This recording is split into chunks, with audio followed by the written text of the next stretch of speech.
14 janvier, donc sur les rapports à remettre pour le lendemain. Alors, la question 1, dans une classe, il y a 18 garçons et 18 filles et 14 garçons. Quel est le rapport garçon-fille? Et B, quel est le rapport fille-classe? Donc, ce n'est pas le même rapport les deux fois. Alors, numéro 1, A. Ce que je veux, c'est garçon-fille. Donc, le rapport garçon-fille, il y a 14 garçons pour 18 filles, mais je veux toujours que mon rapport soit réduit. Donc, je peux diviser par 2 en haut et en bas. Ça fait 7 pour 9. Donc, le rapport est de 7 neuvièmes. On pourrait aussi le mettre en nombre à virgule, mais avec les neuvièmes, je crois que ça ne donnera pas beau. Donc, je ne le voudrais pas. Je peux l'essayer. 7 divisé par 9, ça me donne 0,7 périodique. Donc, je le préfère en fraction. B, on me demande le rapport fille-classe. Donc, quand il y a 18 filles, il y a combien de personnes dans la classe? Bien, dans la classe, c'est 18 filles plus 14 garçons. Donc, ici, on veut vraiment juste des élèves, on n'additionnera pas l'enseignant. Alors, 18 sur 18 plus 14, ça va me donner 32. Et je peux réduire. Alors, je peux diviser par 2, ça va me donner 9 et ça va me donner 16. Je ne peux plus réduire, donc 9 16e. Réponse A, réponse B. Ensuite, numéro 2. Numéro 2. Une classe rectangulaire à une hauteur de 2,3 mètres, qui a une hauteur de 2,3 mètres, mesure 9 mètres de longueur sur 5 mètres de largeur. Quel est le rapport, toujours réduit, longueur, largeur? Alors, la longueur, on dit, mesure 9 mètres de longueur sur 5 mètres de largeur. Je ne peux plus réduire. B, largeur, je vais mettre une minuscule pour largeur, puis une majuscule quand j'aurai la longueur. Hauteur, donc la largeur 5 pour une hauteur de 2,3. Je ne peux pas avoir un nombre à virgule dans une fraction. Donc, pour l'éliminer, je vais tasser ma virgule. Donc, je vais faire x10 pour arriver à 23. Donc, si je l'ai fait en bas, il faut que je le fasse en haut. Et est-ce que je peux réduire 50 et 23? Donc, non. Donc, 50, 23e. Et C, je veux le périmètre du plancher sur la hauteur. Donc, la hauteur, c'est 2,3. On le met ici. Le périmètre du plancher, ben, c'est 2 fois la longueur plus 2 fois la largeur. Pour ça, j'aurai assez de place. Ça va me donner 18 plus 10 sur 2,3. Ça va me donner 28 sur 2,3. Je vais continuer en dessous parce que j'ai plus de place. Je ne veux pas de virgule, donc je multiplie par 10 pour arriver à 23. En haut, ça me donne 280. Est-ce que je peux réduire? Non, 23 est un nombre premier. Puis 280, je suis certaine que je ne divise pas par 23. Je peux aller le vérifier. Diviser par 23. Et non, ça ne fonctionne pas. OK. Numéro 3. On ne le voit pas ici. Numéro 3. Je vais vous montrer la feuille après. Donne le rapport simplifié des mesures suivantes. Alors, A, j'ai 2 mètres sur 350 mètres. Donc, j'ai les mêmes unités. Première chose à regarder. Et ensuite, je dois réduire. Bien, ça se divise par 2, ça donne 1. Ça se divise par 2, ça donne 175. Donc, 1 175e. B. B, c'est 2 hectomètres sur 350 décimètres. Je l'ai écrit ici. Donc, attention, ce ne sont pas les mêmes unités. Je dois les mettre dans les mêmes unités. Habituellement, je vais aller dans les plus petites unités pour pas avoir de nombre à virgule, mais ici, c'est sûr que je pourrais au moins passer de décimètre à mètre. Ça va me donner 35 mètres. Donc, je dois écrire les unités pour dire dans quoi je les ai transformées. Je vais transformer mes hectomètres en mètres. Donc, 2 hectomètres, ça fait 20 décamètres, ça fait 200 mètres. Et là, une fois que j'ai les mêmes unités, je n'ai plus besoin de les écrire la fois d'après. Donc, je vais réduire. Ça se divise par 5, ça va me donner 40. Et ça se divise par 5, ça me donne 7. Donc, 47e. C'est bien ça? Ouais. Après ça, on a... Oh, je m'en vais en diagonale. C. On a 15 grammes pour 4 kilogrammes. Donc, c'est le même principe, hein, les grammes que les mètres. Donc, c'est comme des kilomètres avec des mètres. Alors, je vais les mettre dans les plus petites unités. Donc, les grammes, je vais laisser en grammes. Et kilogrammes, ben, de kilo à hecto à déca à gramme. Donc, ils sont en grammes tous les deux. Maintenant que j'ai les mêmes unités, j'ai plus besoin de les écrire. Alors, je pense pas que ça se divise par 15.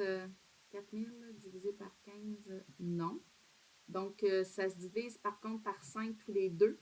Donc, 15 divisé par 5, ça me donne 3. Puis ici, ça va me donner, divisé par 5, ça va me donner 80, 800. 4000 divisé par 800. Divisé par 5, ça me donne 800. Et je ne peux plus réduire, donc je vais encadrer mes réponses, ce sera plus simple quand on regarde le corrigé.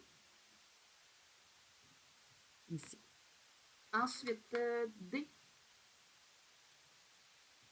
D, c'est 25 cm pour 40 décimètres. Donc, 25 cm, 40 décimètres. Les plus petites unités, ce sont les décimètres. Alors, je vais le laisser en... excusez, les centimètres, je vais le laisser en centimètres. Donc, décimètres, ça me fait 400. J'ai les mêmes unités. Après ça, je n'ai plus besoin de les écrire. Je peux diviser par 25, je suis pas mal certaine. 400 divisé par 25 va me donner 16. Donc, si j'ai divisé par 25, ça me donne 1. Donc, c'est 1 16e. C'est vrai, je n'ai pas écrit mes flèches. Hein? Divisé par 25, divisé par 25. J'aurais dû les écrire sur les autres aussi. Ici, j'ai divisé par 5, divisé par 5. C'est pas parce que je l'ai dit qu'il ne faut pas que je l'écrive. Hein? Ici, j'ai rien fait. Ici, j'ai divisé, ben, j'ai juste transformé les unités. Donc, ici, j'ai divisé par 5. Divisé par 5. Puis ici, j'ai divisé par 2. Je vais juste effacer ma ligne de trop. OK. Je crois qu'il en reste 2. E et F. E, 1 décamètre pour 1 mètre. Alors, je transforme dans les plus petites unités. Ce sont les mètres. Donc, 1 mètre. 1 décamètre, ça donne 10 mètres. Et ensuite, une fois que j'ai les mêmes unités, j'ai plus besoin de les écrire. Ben, je ne peux pas réduire.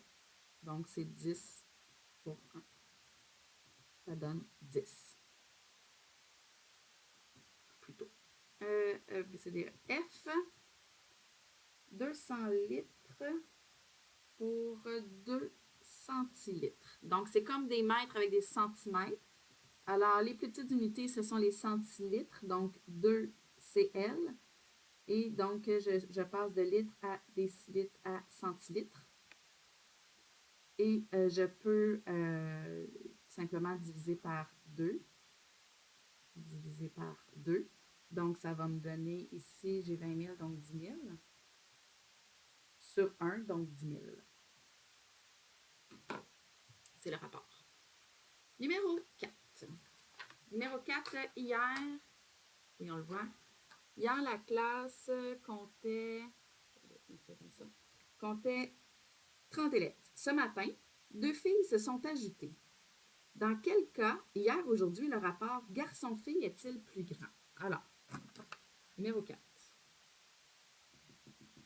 On veut savoir le rapport garçon-fille. Avec un accent. Excusez, garçon-fille. Qu'est-ce qui est arrivé? Ça, c'est hier. Aujourd'hui, qu'est-ce qui s'est passé? Le rapport garçon-fille. Qu'est-ce qui a augmenté? C'est le nombre de filles qui a augmenté.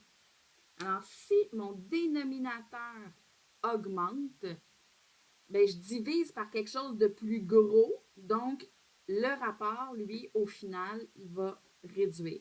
Quand le dénominateur bouge, le rapport bouge dans le sens inverse. Donc, le rapport garçon-fille a diminué aujourd'hui. Donc, quel est le plus grand? Ben, c'était donc hier, parce qu'aujourd'hui, ça a diminué. Donc, hier, le rapport garçon-fille. Non, c'est un S que je vais mettre, pas une parenthèse, excusez. On va l'avoir, on va l'avoir. Le rapport garçon-fille était plus grand.